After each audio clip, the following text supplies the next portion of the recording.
I just did this whole other post, and it was like 6 minutes long and probably really boring. I was watching it, and I was like, this is kind of boring. Um, so I'm gonna try again. Hey, I'm not gonna disclose my name for I don't know why. And I'm a VISTA, AmeriCorps VISTA person, and I work for a women's shelter in violence prevention, and I'm involved in something called Green Dot, and Green Dot is bystander intervention for violence.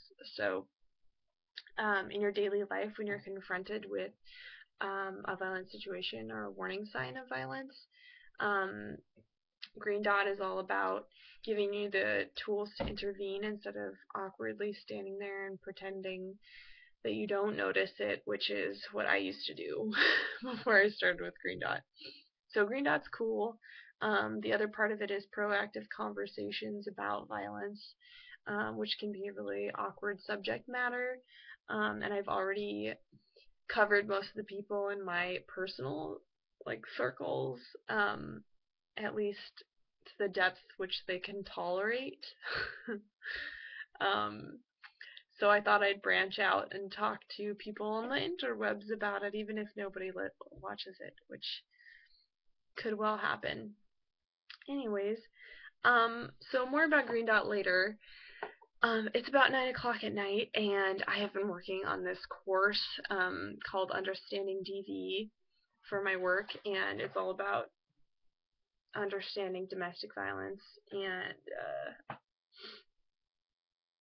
sorry, I feel kind of sick right now because um, there's this police officer training thing that we watched, and it was talking about how sometimes along the way people can try to minimize survivors of violence, what they're going through, and it like gave a preview of a dispatcher doing just that, and it was a real actual recording of a dispatcher talking to a woman who was being in a violent situation at the moment. She was in danger, and she was asking for a police officer, but the woman was like, so do you need a paramedic? Do you need a paramedic? I was really pushing that and was being really judgmental, and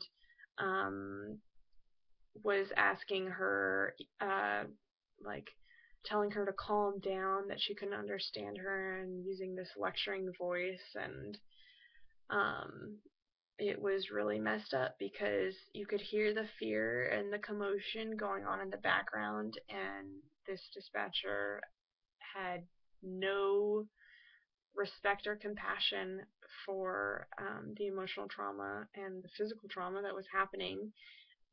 Anyways, off the soapbox, I just listening to that was really, really horrible. Um, it made me want to cry and puke a little bit. So the moral of the story is that you should always believe somebody when they say that they're experiencing violence. Um, that can be, that's a huge part of what's going to shape their future from then on.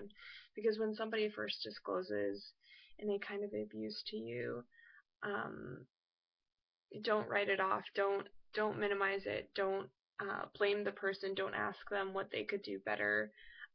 Let them know that they don't deserve it, and that you can help them find resources, because it is worth your time to brainstorm a little bit with that person, and that's a really easy place to take the conversation, because it can be really awkward and weird, and you're like, oh my gosh, I feel for you, that must be so hard, but you don't know what to do there. Go to resources. That can be your go-to place and fallback, and it's okay to not know what to do, but it's even better to try to direct people to people who can, so who or people who do. So that's your Green Dot thought of the evening, and hopefully I can post videos at least every week. If not, I'm trying to challenge myself to have more proactive conversations and also keep this video under 5 minutes. And I have 5 seconds left, so I just wanted to say thank you for watching and have a great day.